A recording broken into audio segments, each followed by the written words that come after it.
एक बार की बात है, एक दिन गौतम बुद्ध किसी गांव में प्रवचन दे रहे थे। उस गांव में उन्होंने एक दुखी व्यक्ति को देखा।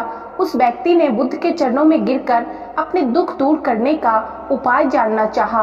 गौतम बुद्ध ने उस व्यक्ति को अपने पास बिठाया और उसे बोले, तुम व्यर्थ में चिंतित हो रहे हो, सुख दुख हमेशा नहीं रहते। मैं तुम्हें एक कहानी सुनाता हूँ, उसे ध्यान से सुनो।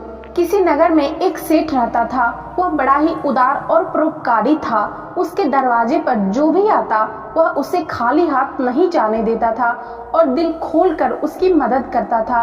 एक दिन उसके यहाँ एक आदमी आया। उसके हाथ में एक पर्चा था जिसे वह बेचना चाहता था। उसके पर्चे पर लिखा था, सदा ना रहे। भला इस तरह के पर्चे को कौन खरीदता, लेकिन सेठ ने उसे तत्काल खरीद लिया और अपनी पगड़ी के एक छोर में बांध लिया। नगर के कुछ लोग सेठ से ईर्ष्या करते थे। उन्होंने एक दिन राजा के पास जाकर उसकी शिकायत की, जिससे राजा ने सेठ को पकड़वाकर जेल में डाल दिया।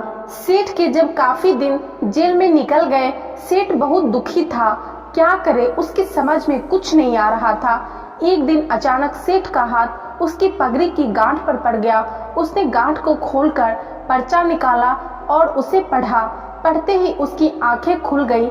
उसने मन ही मन कहा, अरे तो दुख किस बात का, जब सुख के दिन सदा ना रहे तो दुख के दिन भी सदा ना रहेंगे। इस बात को सोचकर वह सेठ जोर से हंस पड़ा और बहुत देर तक हंसता रहा। जब चौकीदार ने उसकी हंसी सुनी तो उसे लगा सेठ मारे दुख के पागल हो गया है। उसने राजा को खबर दी। राजा आया और उसने सेठ से पूछा, क्या बात है, तुम इतना हंस क्यों रहे हो? तब सेठ ने राजा को सारी बात बता दी।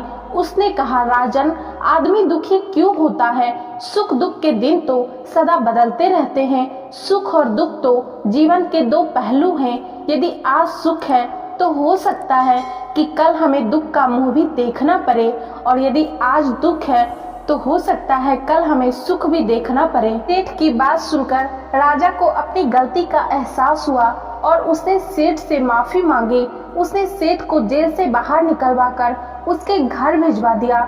सेठ आनंद से रहने लगा, क्योंकि उसे ज्ञात हो गया कि सुख के साथ साथ दुख के दिन भी सदा नहीं रहते हैं। महात्मा बुद्ध की इस कथा को सुनकर उस व्यक्ति के मन का बोझ हल्का हो गया और उसे समझ में आ गया कि यदि दुख है तो वो भी सदा नहीं रहेगा हमारे जीवन में, और यदि सुख है तो वो भी सदा हमारे जीवन में नहीं रहेगा।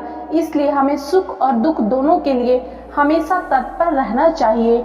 उसने महात्मा बुद्ध से आशीर्वाद लिया और अपने घर की ओर चल दिया।